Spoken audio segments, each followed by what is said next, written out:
नमस्कार, मैं उपेंद्र कश्यप। आप देख रहे हैं फोर्थ व्यूज। नवरात्रा का आगाज होने वाला है। सबको माता रानी का आशीर्वाद मिले।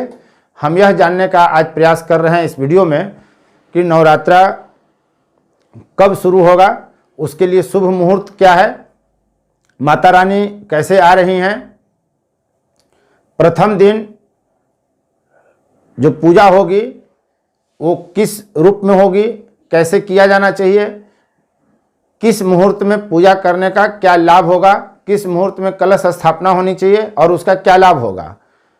आप यह वीडियो देखकर लाभ लें। खास मुहूर्त है जिसमें कलश स्थापना या पूजा करने से आपको धन्य धान्य समृद्धि की प्राप्ति होगी। एक खास मुहूर्त है जिसमें पूजा करने से आपको पुण्य की प्राप्ति होगी।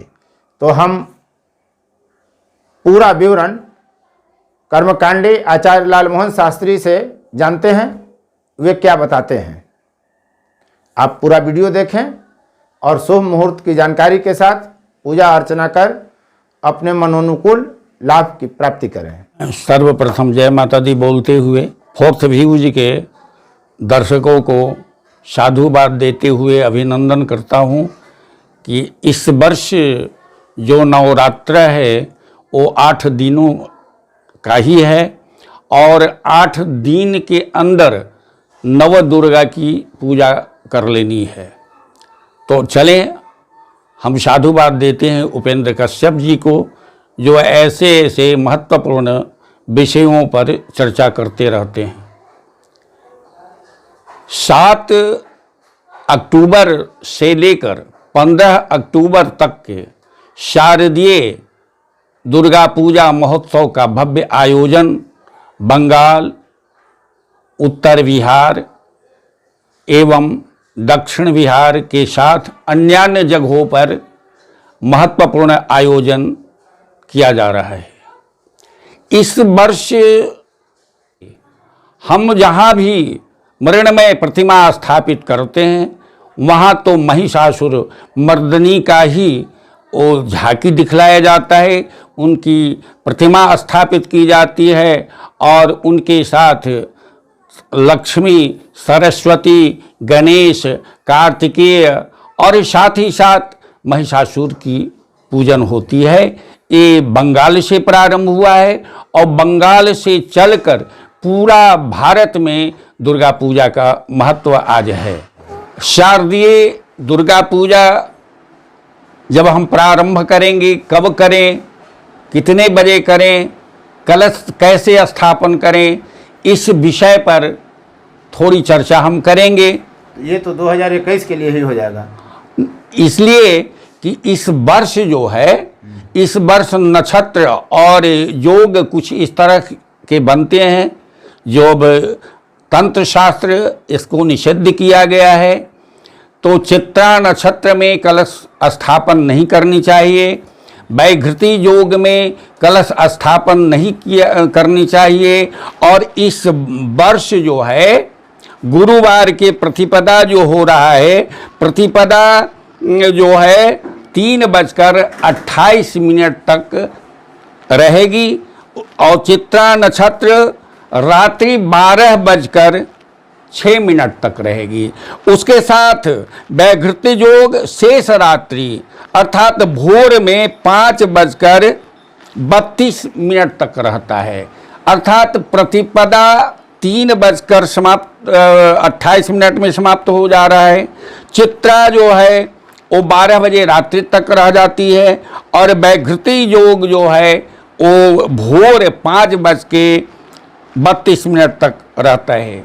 इसलिए शास्त्रों का निर्देश दिया गया है कि इस अवसर पर विचार करनी चाहिए।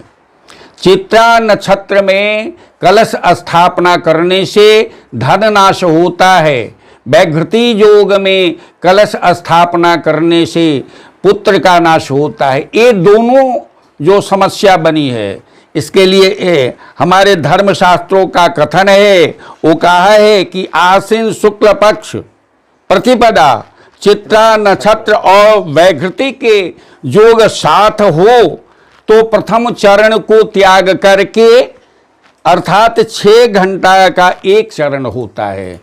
तो चित्रा नक्षत्र के प्रथम चरण 7:13 में समाप्त हो जाता है।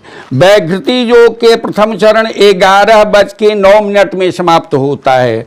अतः दिन 11:09 से बाद 3:28 के अंदर कलश स्थापन कर देनी चाहिए। अन्यथा यदि कलश स्थापन आप नहीं करते हैं, केवल पाठ करना है, अखंड दीप जलाकर दुर्गा सप्तशती का पाठ यदि करना है, तो इस मुहूर्त को देखने की आवश्यकता नहीं है, वो प्रातः काल ही करेंगे। लेकिन यदि कलश स्थापन करना है तो इस मुहूर्त पर ही प्रतिष्ठा की जाएगी। और माता रानी डोली से आ रही है, फलस्वरूप कोरोना की तीसरी जो लहर है वो भी प्रभाव देगा, उससे भी लोग को सावधान रहना पड़ेगा, क्योंकि डोली से आने के कारण आक्रांत मृत्युप्रद स्थिति बन सकती है। मतलब कोरोना का भी कहीं ना कहीं तीसरे चरण का मतलब है। अब ये स्पष्ट डोली से मां आ रही है, इसलिए जो हमारा दक्षिण जो बिहार है और या उत्तर बिहार है वो प्रतिपदा को मानता है, लेकिन बंगाल प्रतिपदा को नहीं मानता है। बंगाल में बंगाली लोग जो है सप्तमी को मानते हैं, इसलिए कि वहाँ षष्ठी से दुर्गा पूजा महोत्सव प्रारंभ होता है। और हमारे यहाँ बिहार में वो प्रतिपदा से होता है। दुर्गा कलश पर ही अपनी दुर्गा को हम स्थापना करते हैं, आवाहन करते हैं, बुलाते हैं।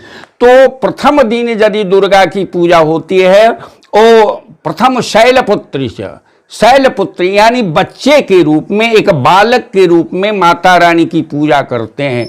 तो 11:36 से 12:24 तक का एक अभिजित मुहूर्त होता है।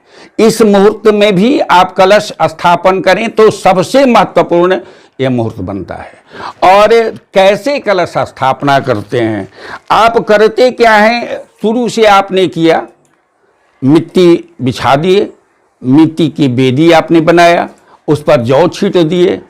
लेकिन दुर्गा सप्तशती का जो प्रथम अध्याय है वो सृष्टि परक है, सृष्टि करने के लिए बताई गई है कि सृष्टि कैसे हुई। अभी हम महालया में हैं और महालया समाप्त होती है अमावस्या को, पितृपक्ष समाप्त होता है अमावस्या को, उसके बाद मातृपक्ष प्रारंभ हो जाता है दूसरे दिन। 6 को समाप्त होता है पितृपक्ष और 7 से मातृपक्ष प्रारंभ होता है, सृष्टि होती है। तो सृष्टि जब होती है तो एकांकी सृष्टि नहीं होती है, प्रकृति और पुरुष दोनों को मिलाकर सृष्टि की जाती है। तो हम जौ लिंगाकार है तो उसमें भगाकार को मिलाकर दोनों को एक जगह करेंगे तो सृष्टि होगी। माने गेहूं और जौ एक भगाकार है आकार में, एक लिंगाकार है, दोनों को मिश्रण से वो सुंदर जो अंकुर निकलता है वही सृष्टि प्रारंभ होती है। इसलिए सृष्टि का महत्व है।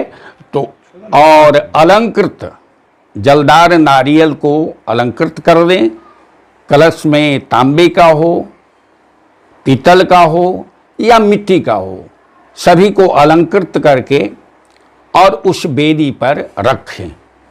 और उस बेदी पर रखकर उस कलश पर माता रानी का आवाहन करना है, पूजन करना है। और नैवेद्य में गाय के घी से बना हुआ जो प्रसाद हो, फलहार ही क्यों न हो, लेकिन गाय के घृत से निर्मित प्रसाद जो है वही पहला दिन समर्पित करना चाहिए। उस दिन जो है काले रंग का, लाल रंग का वस्त्र धारण कर पूजन करें। लाल रंग का वस्त्र धारण करके पूजन करेंगे तो महत्वपूर्ण फल मिलेगा, क्योंकि बच्ची लाल रंग से अधिक प्रभावित होती है। इसलिए पहला दिन लाल रंग के रक्तांबर माने लाल रंग का वस्त्र धारण करके माता रानी शैलपुत्री की पूजन करें और गाय से निर्मित प्रसाद को निवेदन करनी चाहिए। ये पहला दिन की पूजा विधि है। और उसके बाद जो है मैं कहना चाहूँगा कि कब कब स्थापना करने से क्या क्या फल मिलेगा। यदि आप 11:05 से 11:14 के अंदर कलश की स्थापना करेंगे तो धन की प्राप्ति होगी। 1:19 से 3:04 के मध्य स्थापना करेंगे तो कलश स्थापना करने से महत्वपूर्ण पुण्य के भागी आप बनेंगे, बहुत पुण्य मिलेगा। और 3:04 से 3:28 तक यदि आप कलश स्थापना करते हैं तो प्रचुर घर में धन की वृद्धि होगी। शैलपुत्री को केश संबंधित संस्करण जो है, केश संबंधित जो दर्पण भी या जो माथा गूंथने की वस्तु है या तेल लगाने की चीज़ है, तो प्रथम हम माता रानी को तेल समर्पित करेंगे। तेल बच्चे को जिस प्रकार से लगाते हैं, तो तेल को स्नेह कहा जाता है। स्नेह माने प्रेम होता है। जो माँ अपने बच्चे को स्वयं अपने हाथों से तेल नहीं लगाती है तो उसके प्रति बच्चा का प्रेम नहीं जागृत होगा। इसलिए सब प्रथम हम अपने बच्चे को तेल समर्पित करें। शैलपुत्री को प्रथम दिन हम तेल समर्पित करें, यानी माथे में, अंगों में इत्यादि में तेल लगाएं। फोर्थ व्यूज, चौथा विचार।